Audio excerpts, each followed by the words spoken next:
Hey guys, what's up? It's King Christo here, back with another video, and today I bring you episode 4 of PC Build Battles. In today's episode, I have partnered up with FallenTech, also known as Isacookie on Discord.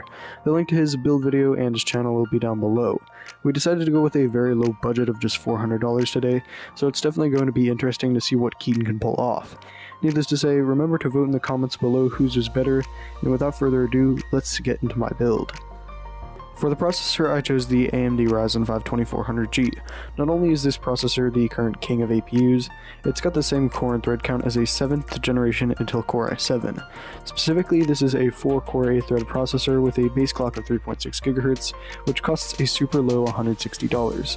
This quad-core CPU will be able to fully utilize today's modern games, as well as perform quite well in multi-threaded workloads for the price.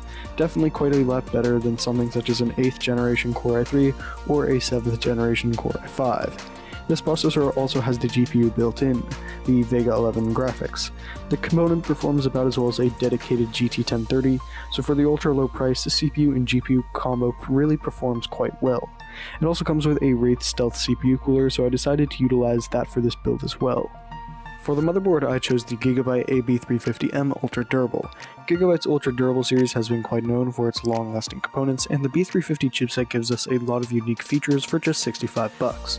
First of all, it does offer upgrade support until 2020, so if you decided that you want to upgrade to a Ryzen 7 4th generation in the future, you can with ease. Also, it allows us to overclock our 2400G, which gives us an extra abundance of performance, especially if you overclock the GPU portion. Finally, it has all the basic necessities we need, and has a full 4 DIMM slots for RAM upgradability. For memory, I chose 8GB of Team Vulkan memory. This kit costs $90 and has some very good specs to be paired with Ryzen. First off, the memory is dual channel and runs at a high speed of 3000 MHz.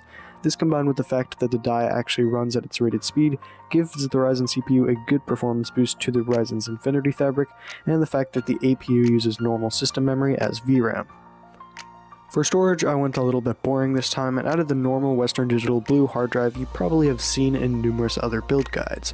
For just $40, it's a 7200 RPM 1TB drive, which although it won't be quite as fast as an SSD, it will be much better than say a 5400 RPM drive in a laptop, and is plenty enough to install multitudes of games and other large applications. For the case, I chose the Rosewell SCM01. This is a very basic black case with a red accent running down the front.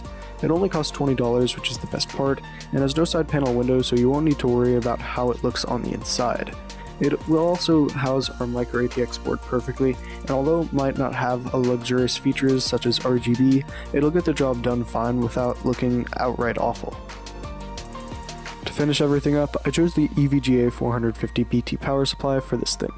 It probably is the cheapest unit that I would ever recommend purchasing at only $30. Needless to say, even for that price, it still is quite a good unit, featuring an 80+ bronze certification and quality all-black cables. Sadly, it isn't modular, but due to the fact that this case doesn't have a window anyways, this shouldn't really matter.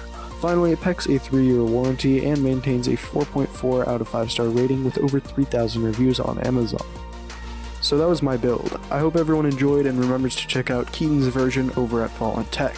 I also want to remind everyone that my Discord server will be linked below. If you want to get more involved with the King Christo Tech community, that is the best place to do it. Without further ado, this is King Christo signing off. Remember to comment, like, and even consider subscribing, and peace out.